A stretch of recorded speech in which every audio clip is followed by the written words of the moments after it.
سلام تخاتلتن تخافلتن مدب نملالا إذا مدب زي كم كل جزية نجبره أما حبراوي هوتنا أكاديمي كلنا عنا أبتي زلنا هوت حجزنا ببزلنا يون بركتنا بحبار النعبيون النعبيون مدبيو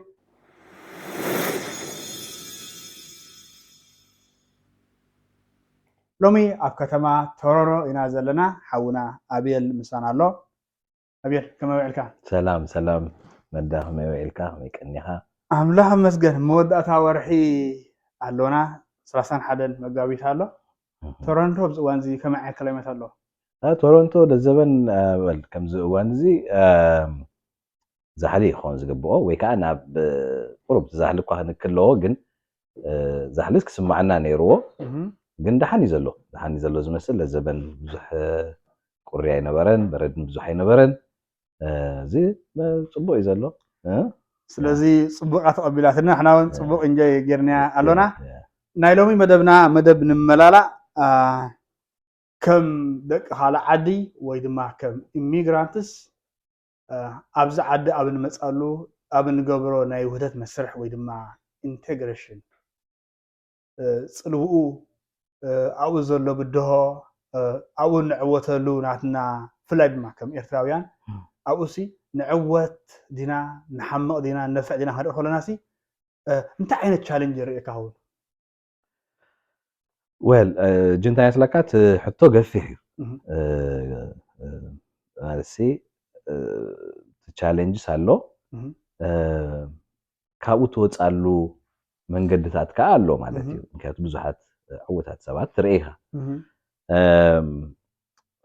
መጅብናቴ ተመክሮ ህርኤ እንድሕር ኮይነ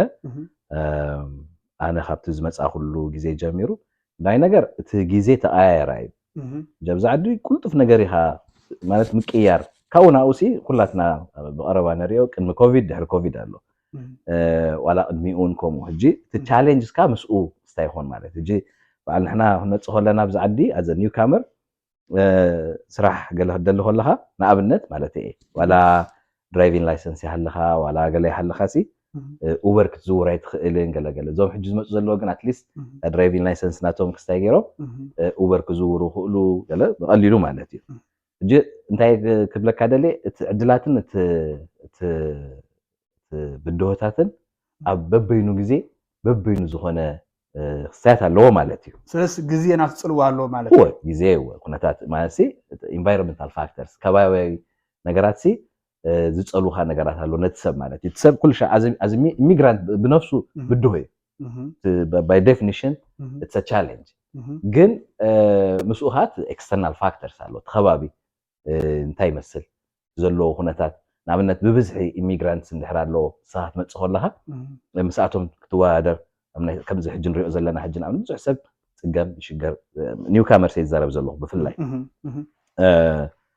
ስለዚህ እዚ ከባቢያ እዩ ካልእ ግን እቲ ኮመን ዝኾነ ኢሚግራንት ብፍላይ ንኤርትራውያን ዘጋጥም ነገር ናይ ቋንቋ ነገር እዩ ቋንቋ መሰረታዊ ነገር እዩ መሰረታዊ ነገር ስለ ዝኾነ ቋንቋ ዘይምፍላጥ ወይ ቋንቋ ከምቲ ዝድለ ስታይ ዘይምግባር ንባዕሉ ሓደ ካልእ ብድሆ እዩ ኦፍ ኮርስ ናይ ባህሊ ናይ ካልእ ስታያቱን ኣሎ ማለት እዩ ምስኡ በይንኻ ዲኻ መፂኻ ምስ ፋሚሊ ዲኻ መፂኻ ምስ ቆልዑት ሕጂ እቲ ክስታይሲ ብድሆታት ትፈላለዩ ጅናበት ምስ ቆልዑት መፅእ እንትኾንካሲ ኮምፓውንዲንግ ፋክተር እወ ጅናትካ ብድሆታት ተሰኪምካስ ናይ ደቅኻን ናይ ፋሚሊኻን ስታይ ትገብር ማለት እዩ ካልእ ኣብዚ መን ፀኒሕካ ኣሎ ምክንያቱ መፅእ ከለኻሲ ሰፖርቲንግ ሲስተም ኣለካ ድዩ ሲስተም ንዓኻ ፋሚሊ ድዩ መሓዙ ተዕሩኽ ድዮም ወይስ ብዙሕ ትፈልጦ ሰብ የብልካን እጂ ራእዮ እቲ ክስታይሲ እቲ ብድሆ ንብሎሲ ብዙሕ ነገር ፈላለ እዩ ማለት እዩ ኣዝዩ ኮምፕሌክስ ማለት እወ ኣባኸ ናብታ ሕቶኻ ክምለስ ንኣብነት ካብ ገለ ሃገራት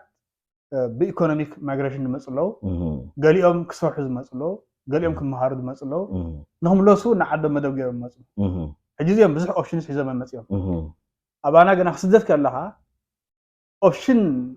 ዳርጋ ዘይብልካ ኢኻ ትስደት ናይ መወዳእታ ኣማራፂ ወይ ድማ እንኮ ኣማራፂ እያ ነያታ ስደት ኢልካ እውን ተኣምን ፖለቲካል እንኮ ዓይነት ፋክተርስ ከም ዘለዎ ንርዳእኒ ማለት እዩ ከባቢ ጀሚርካ እዚ ንባዕልና ትፅልዎ ኣለዎ ዶ ኦፍ ኮርስ ኣባና ንሕና ክንመፅእ ከለና እጂ እንታይ መስለካ تمكرو أنا مش على كار زهان نجار كتزارب ريسيرش تقبر على كا يلا جيجن تايو سبجكتيف زهان سايحات زارب أنا خزارة وزخل objectively كزارة وزخل نايبة عليه تمكرو وينايس نايس درابي تمكرو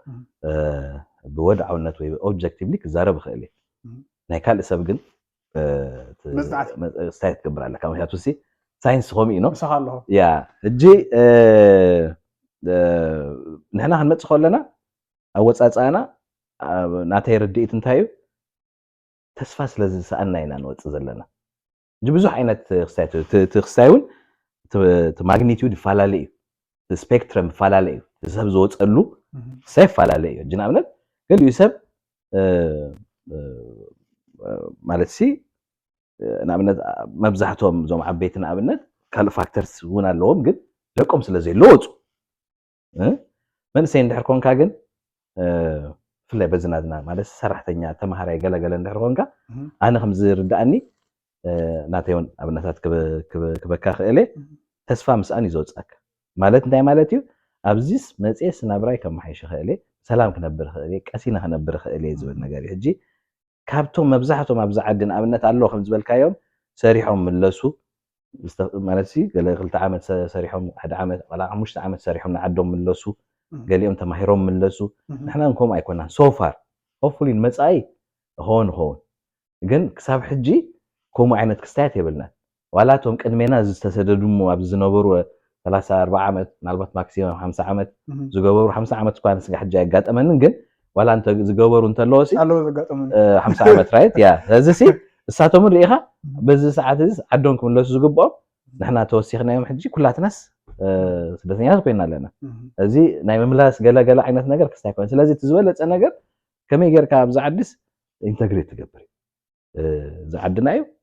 ብድሕሪት ከዓድና ኦፍ ኮርስ ክንርሱ ይብልናን ህዝብና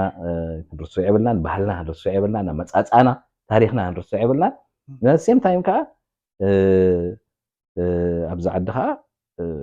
ኢንተግሬት ክንገብር ኣለና ነዚ ባህሊ ነቲ ኩነታት ነቲ ዕድላት ክንጥቀመሉም ከለና ሕጂ ላንጉጅ ዝበልኩ ኻባያታት ምክንያቱ ብዙሕ ሰብ እንድሕሪ ላንጉጅ ቀልጢፉ ክስታይ ገብሮ እንድሕሪ ዘይከኣለ እሱን በዓሉ እንታይ መስለካ ትነፅጎ ኢኻ ዘለኻ እቲ ቋንቋ እንግሊዝ ክትክእል ዘይምፍታን ንበዓሉ ኢንተግሬት ንምግባር ትነፅግ ኢኻ ዘለኻ እጂ እቲ ምንፃግ ዝብሎ ዘለኹ እንታይ ማለት እዩ ፋክተርስ ኣለዎ ንሱ ጀናብ ሓደ ሰብ መፅእ መብዛሕትኡ ኤርትራዊ ጃብ ዝመፅእ ትኽኢሉ ኣብ ሰሙኑ ዲ ኣብ 2 ሰሙን ኣብ ወርሑ ዲ ስራሕ ኣብ ዝረኸብሉ ሲ ናበይ ዝኣቱ ናብ ስራሕ ይዝኣቱ እጂ ናይዚ ዓዲ ኢንተግሬሽን ክስታይ ግን እንታይ እዩ ኢንካሬጅ ዝገብር እንታይ ዘተባብዕ ትምህርቲ ክትኣቱለካ ይዝብለካ ትምህርቲ ኣቲኻ ቋንቋ ትኽእል ናይዚ ዓዲ ክስታይ ትገብር ኣለካ ይዝብለካ ንሕና ግን ንዑ ነፂግና ተቐላጢፍና ናብ ስራሕ ንኣቱ ማለት እዩ ዋላ ትምህርቲ ክንኣቱ እንድሕር ኮይና ዝበዝሐ ሰብ ምስ ሰርሐ እዩ ወይ ከዓ ስራሕን ላንጉጅ ገለ መለኽ ስታይ ነገር እጂ ኣነ ዘረበካ ዘለኹ ናይ መብዛሕቱ ትዕዝብታት ማለት እዩ ናተይ ተመክሮ እንድሕር መፂኻ ምናልባት ኣነ ናብኡ መለስና ኦኬ ብድሕሪት ሕዚ ኣለኹ ኦኬ ስለዚ ናብታ ናይ ኢንተግሬሽን ገፅና ክንብል ብዙሕ ግዜ ሓደ ሰብ ኢንተግሬት ገይሩ ኣይገበረን ሰጊሙ ኣይሰጎመን ነፍሱ ክኢሉ ኣይከኣለን ክንብል ከለና ኢንዳይሬክትሊ ናይ ሰክሰስ መዐቀኒ መጀርመንት ያን ኣመደና ወይ ማጃጅመንት ያን ኣመደ ዘለና ሕጂና እንታይ እምበልኩ መብዛሕትኡ ግዜ እቲ ዘሎ ፍሎ ኦፍ ኢንፎርሜሽን ይፀልወና ሰብ ኣብ ዝበፅሑ ተዓዊቱ ሰብ ጅንዕ ኢሚቴት ገብሮ ይደልዩ ይኾኑ ወይ ዘሎ ኣብቲ እዋን ዘሎ ናይ ሓደ ናይ ዓወት መዐቀኒ ገለ ዓይነት ቤንችማርክ ህልዎ ኸውን ሕጂ እንታይ ነደሊ ኣለኹ ፍላይታ ዝበልካያሲ መጀመርያ ባዕልኻ ትውልለካ ትግሪት ገባር ኣለካ ቋንቋ ክትቅር ኣለካ እንተለኻ ጥሕያ ከዓ ንኻብ እንትወን ትኽእል ኦፍ ኮርስ ውሽ ኣነ እዚ ኢንሻአላህ ከም 100% ሰማዓን ነገር እዩ ምክንያቱ ንሕና ክንህሉ ኣለና ንኻልእ ክንማጎት ንኻልእ ክንሕግዝ ኢቨን ምእንቲ ናይ ካልኦት ፍሪደም ክንቃለስ ኮይና ፈርስት ንሕና ነፍስና ክንኣለና ስራሕ ክህልወና ኣለዎ ፋሚሊ ክህልወና ኣለዎ ደቅና ፅቡቅ ክዓቢ ኣለዎ ስለዚ ኣብዚ ገብር ተኮይና ዕዉት ህይወት ክህልወና ኣለዎ ዝብል እምነት ኣለኒ ፅቡቅ ኣላ ሕጂ እስኻ ከም ኢሚግራንት ዝገዛኻ ንሪኦ ኣለኹ ዕዉት ህይወት ከም ዘለካ ንሪኦ ኣለኹ ሶ ዓወት ወይ ድማ ስክሰስ ክበሃል ከሎሲ እንታይ ዓይነት ረቑሒታት መቐመጥካ ነይሩ وحجي عاوت is a relative word ريلاتيف تزامادي نجي نعي عاوت زبلو نخال سب عاوت كيهون نخيل ويكاني وحد عاوت كهون نخيل هذي قرب تكستيت هالسي مور ديسكشن يدليو عاوت انتهي مالتي لك ግን እንታይ እዩ ዝዓበየ ነገር ንዓይ ብሓፈሻ ከም ኤርትራውያን ሕጂ ንዛረብ ዘለና ከም ህዝቢ ክንዛረብ እንድሕር ኮይና ዓወት ዝብሎ ሓደ ሰብ ኣብዚ መፅዩ ናይዚ ኣብዚ ዓዲ ዘሎ ዕድላት ተጠቂሙ ነፍሱ ኣመሓይሹ ደቁ ስድራ ቤቱ ብፅቡቅ ኣልዩ እንተኽኢሉ ከዓ ንድሕሪት ስድራ ቤቱ ክሕግዝ ወይ ሃገሩ ማለት እዩ ሰባት ስድራ ቤትካ እንትሓጊዝካ ሃገሩ ትሕገዝ ኣላ ስለዚ እንድሕር ክኢሉ እዚ ዓወት ሓፈሻዊ ግን ከም ዝበልኩ እዩ ኣብ ውልቀ ሰብ ግን መፂኻ ኣነ ክመፅእ ከለኹ ናተይ መዕቀኒ ዓወት እንታይ እዩ ምንታይ ኣለኹ ንስኻ ወይ ካልእ ሰብ ዋላ ኣብ ውሽጢ ስድራ እውን ከምኡ ማለት እዩ እንጂ ሓንሳብ within a family ጥዑይ ዝኾነ ኮንፍሊክት ክብገስ ይኽእል እዩ ማለት ኣብ መንጎኻን ኣብ መንጎ ደቅኻን ንኣብነት ጅናዓኻ ዓወት ማለት ናትካ ዝኾነ ክራይቴርያ ኣለካ ምክንያቱ ኣብ ዓድና ክንመፅእ ከለና ሲ ዕድላት ናይ ዓበይቲ ዩኒቨርሲታት ማስተርስ ናይ ነበረና ንኣብነት ሲ ዩኒቨርሲቲ ነይሩ ተዓፅዩ ገለመለ ግን ናይ ማስተርስ ናይ ፒኤችዲ ስታይ ነበረ ብዛ ዓዲ ግን ከም ሙጉያ ይካየ ሕጂ ስኻ ንኣብነት ስድራ ቤትካ ወይ ንውላድካ ድዩ ገለመለስ ተተባብዖም ማለት ሲ ማስተርስ ገብሩ ፒኤችዲ ምክንያቱ ዕድላት ስለ ዘሎ ማለት እዩ ናትካ መዕቀኒ ራእዮ እሱ ናቶም መዕቀኒ ግን ምናልባት 12 ሙዳእ ክኾን ይኽእል ብሰላም ወይ ከዓኒ ቀዳማይ ዲግሪ ሙዳእ ክኾን ይኽእል እዩ እዚ ንባዕሉ ጥዑይ ኮንፍሊክት ስታይ ገብረካ ሕጂ ምንታይ ዘምፃልካ ዘለኹ ኢቭን within a family እቲ ሰክሰስ ክስታት ኣለዎ ቬሪዬሽን ኣለዎ ክስታይ ገብር እዩ Yeah, to some extent عوض subjective عندي subjective هم مالك زي على كل زلاي جن انت حبس زريخه حدا حبراو زخنه دحر بايتا زلو حبرهسب حبراو زخنه تغوانفو كم نحن صجم سدسي حدا نفسه على تشالنج هو حلف كله احلس قال بيلارز اميتو يا زي انت جرس صبو مغد خيد خلهون نمتا خصاك هدلي حجي نابانا مصاك له اوكي نعمل كاب 25 27 المزلو من سياسه بدلو على عاد مصو حجي مجمريا مص مسولسي تحوري الله كما يحجز لهم كما ينفسهم كايلوهم استاد هزاريبنا له احلس قال انفت يحجز حول زبل ناو خصك تزلي صبو اجندا مسلكا فيري كومبليكيتد انت مسلكا في اللي زناتنا خنتات كم ايرتراوي بزحز ملكو تناتنا خصاي كومبلكس እጅት ኮምፕሌክስ ገብሮ ነገር እንታይ እዩ ቀዳይ ነገር ንሕና ኣብ መጻጻና ንቀበሎ ኣይንቀበሎ ምስ ትራውማ ዝተተሓዘ ነገራት ዘለና ተመክሮ ፈላለኹን ገሊኡ ፈርስት ሃንድ ናይ ትራውማ ኤክስፒሪየንስ ዘለዎ ኣሎ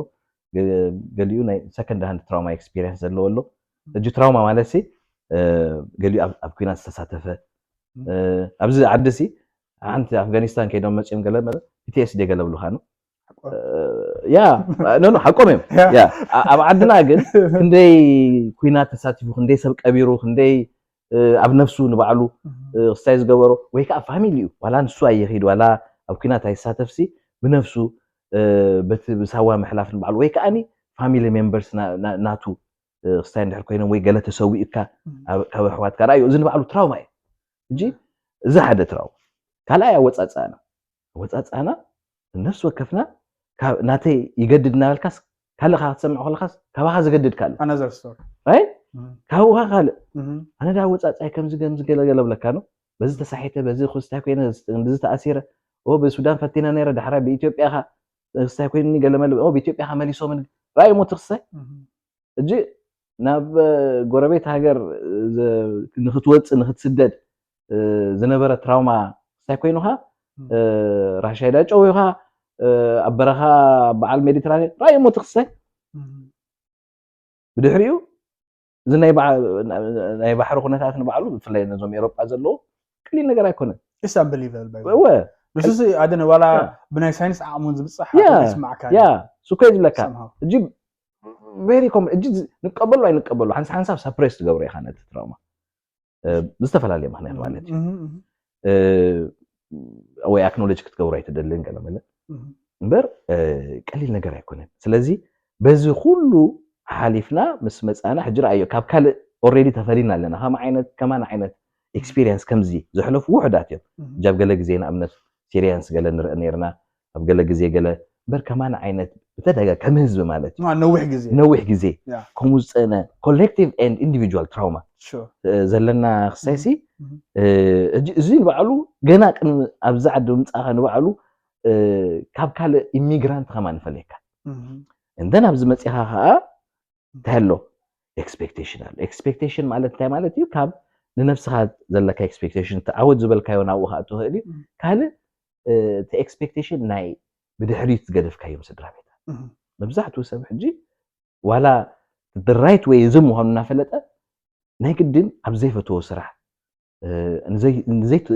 ንዘይፈትዎ ግዜ ክሰርሕ ይነበር ምክንያቱ ስድሩኡ ከዓ ኣለዎ ስድሩኡና ኣለየ ገሊኦም ኣብ ሱዳን ኣሎ ገሊኦም ኣብ ኢትዮጵያ ኣሎ ኡጋንዳ ኣሎ ገለ ኣሎ ነዚኦም ክትኣልለካ right እዚ ንባዕሉ ካልእ ቻሌንጅ ኣነ ይዝከረኒ ምናልባት ሕጂ ፐርሰናል ላይ ንዛረብ ንኾን ግን ኣነ ብዝኸለኹ ማለት እዩ ሽበት ሰዓት ተማሃራይ ነይረ ናብ ስድራ ክድውል ከለኹ ናብ በዓል ቤተይ ናይ ደቀይ ገለ ዝነበርኮ ትቅድም ኣብቲ ገዛይሲ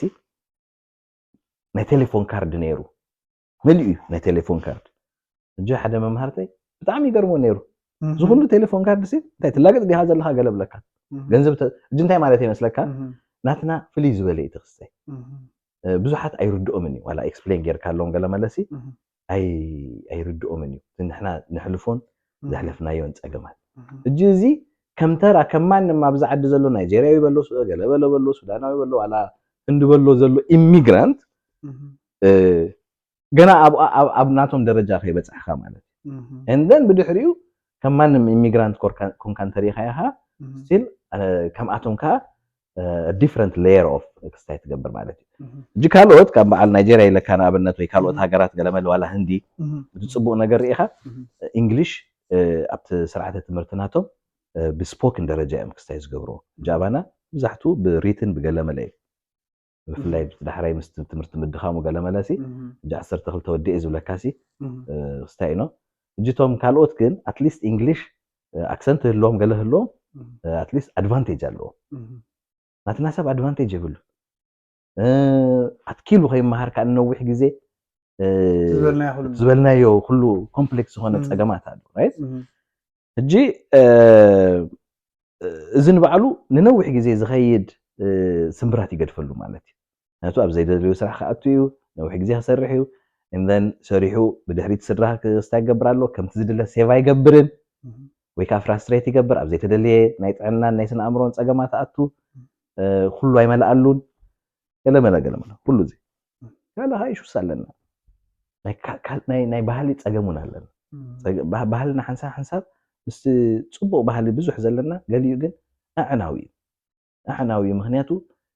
ንኣብነት ሰዓት ምርዖ እንድሕር ኮንካስ ኣብዚ ስራሕ ቢልካስ ኢልካታ ፈትዋ ሰብ ገለመለ ኣብ ዝድዩ ኣብ ዝኾነ ገለመለ ፀቢብ ጌርካ ክንደ ትምርዖ ኣብ ዘይተደልየ ወፃኢታት ክስታይ ትኸው እጂ ስምብራት ከዓ ነዊሕ ግዜ ገድፈልካ ኢንተግሬሽን ዝበልናዮ ነገር ንባዕሉ ክስታይ ይገብሮ ፅቡቕ መርዓ ሓልፍ ገለገለ ግን ምስኡ ግን እንታይ ክመፅእ ብቁጠባ ትሪኦ ከለካ ንነዊሕ ግዜ ዝኸይድ ስምብራት እዩ ዝገድፈልካ ካልእ ሕጂ እዚ ክስታይ ዘድልዮ ነገር እዩ እዚ ቻሌንጅ ዝብለካ ዘሎ እዚ ትፍሪ እወ ብዙሕ ኣሎ ሶ ሕጂ እንታይ ክንገብር ደስ ነይሩ ለሰን ኣብነት ህና ሕብረተሰባዊ ወይ ድማ ሳይኮሎጂካል ዝበርኒያ ትራውማን ካልእን ኣሎ ላንጉጅ ኣሎ ናትና ካልቸር ኣሎ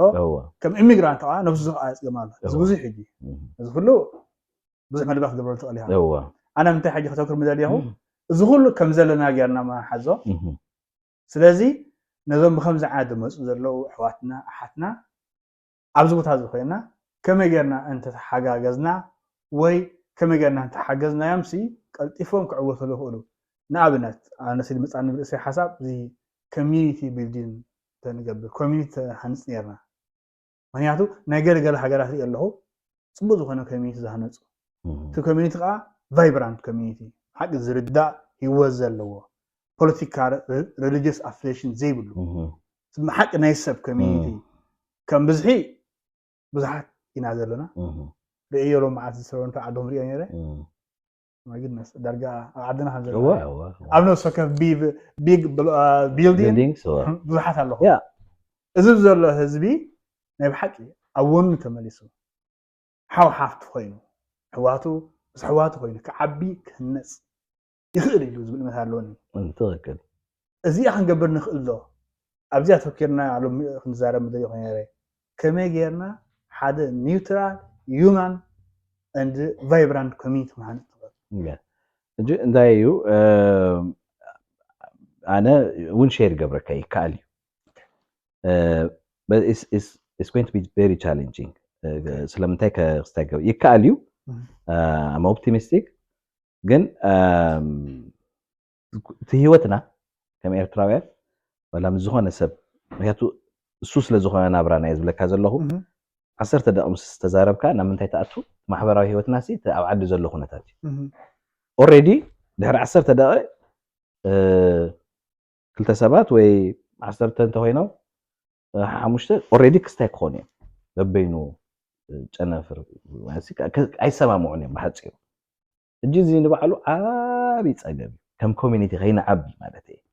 كم كوميونيتي غينا عبي كل شعب بدي حريت قدفنا يو بوليتيكا وخناتات تنابرانا مالتي أنا بوليتيكا مالتي it's not like you know political parties هاللومون سامز ايديا لك قال ايديا ايكونن تنابرانا نبعلو يخفف لنا معناته انا توصعي مصعي ابزسي تسفا زي بلي مصعي كبل كله خنونو انا بزخ سريح مصعي امبر اقم يبلين لك حدا جرا اي اوريدي كساكون كلها حجي زي بعلو عنق عفي اجي كتعبي تشالنجي غساي ግን ይከአል ካብ ምንታይ ያስለካ አትሊስት ብኸፊሉን እቲ ውፅኢት ትሪኤሉ ጃነ ንኣብነት ኣብዚ ዝነበር ኩሉ ግዜ ለውጥታት ይርኢ ኣለኹ እዚ ንሕና ዝመፀናሉ ግዜ ጀሚሩ ንድሓር ዘሎ ስፔሻሊ ሪሰንትሊ ሰብ ክመሃር ጀሚሩ ዝተፈላለየ ትምህርቲ ይመሃር እቶም ቅድሜና ዝነበሩ መብዛሕትኦም ንፉዓት ዕውታት ኣለዉ ብትምህርቲ ብካልእ ነገራቱን ግን መብዛሕትኡ ሰብ ተኺሉ ናብታት ስራሕ ይኸይድ ኣብኣ ክስታይ ይኾን ማለት እዩ ولا بالنسبة متيو يكون عينت رديت على النالبات كنت عنتو يمجمرتا زبلكو خا زهون ነገር researchers قبروا لك انا I'm just sharing my subjective opinion انا كمناتك personal experience يزريو ايوه ስለዚህ سامعين زلنا ምክንያቱ ሲ ምናልባት ኦዲየንስ ክስታይ ክገብር خالي ስለዚህ ሕጂ ግን አትሊስት ብዙሕ ሰብ ክመሃር ፍትን ገለመለ and then ሰብ ክትሓጋገዝ ካፍትን ጅጉላትና ነፍስ ወከፍ ሰብ እዚን ሰብ ክትሓጋገዝ ትሪዮ ኣነ ብውልቀይና ኣብነት ብዙሓት ሰባት ማለት ጃሃን ተሓዳስ ጓል ከምኡ ኮፊልና ስታርባክስ ነዊሕ ክስታይ ጌርና ንትምህርታ ዝምልከት ማለት እዩ እንታይ ተፅንዕ ኣለዋ እንታይ ነይርዋ እንታይ ሓይሽ ከለመለ እከለ ሓድሽ ሰብ ኣሎ ንእከለ ርኸብ እዮ ፐርሰናል ማለት ከምኡ ተሓጋገዞም ሰባት ኣለዉ ብዙሓት ሰባትን ተሓጋገዙ እዮም ንፉዓት ሰባት ኣለዉ ኮሌክቲቭሊ እውን ኣብዚ ኮሚኒቲ ኣሎ همو الله جنابنا بوك فير قال ما رايدون ده رجعت أمر حيكون كيركم يا كنا نيرنا أقول له last week ديو بناي Eritrean professional mentoring association قال لازم بحالك همو مجمع تاجزي أتين غيرنا نيرون as a mentor أو بزحات mentorship زدليو mentorship volunteer كجوروز ماتون عندنا أو بزحات successful سباتري ገርማ ካይ ምክንያቱ ገሊኦም ሰብ ማለሲ ዘይትፈልጦም ዝነበረ ካብ ዝዓድስ ኣብ ጽቡቕ ደረጃ ዘሎ ሰባት ረው ከለካ ብጣዕሚ ደስ ይብለካ ማለት እዩ እጂ ይፍተን ይግበር ግን ካብ ዝላዓል ክግበር ክኽእል ኣለዎ ግን ከም ዝበልኩ ኸይ ዘይግበርካ አንቀጽ ነገራት ኣለዎ unfortunately ማለት እዩ ንብዙሕ ህይወትና ንምዕባይ ድዩ ንዲስከሽን ድዩ ከም ሕብረተሰብ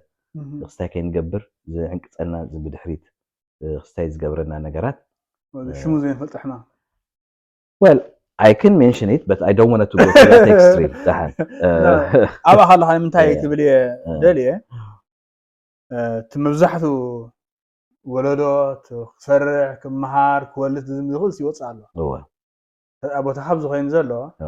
ابز خوين كحد طعي زخونه حبرتسب او كيد انت زكيتكا مين ساكل تود الله معناتي እንታይ ይባል ወዲ ሰብ ከዓ ውልቀ ሰብ ጥራሕ ኣይኮነን ምክንያቱ ማሕበረሰብ እዩ ትክክል ኣብ ኮሚኒቲ ዝነብር ከዓ ትክክል ሕጂ ከዓ እዚ ከዓ ፀጋና እዩ ምክንያቱ ኢልና ሓዲርና ሓና ኢና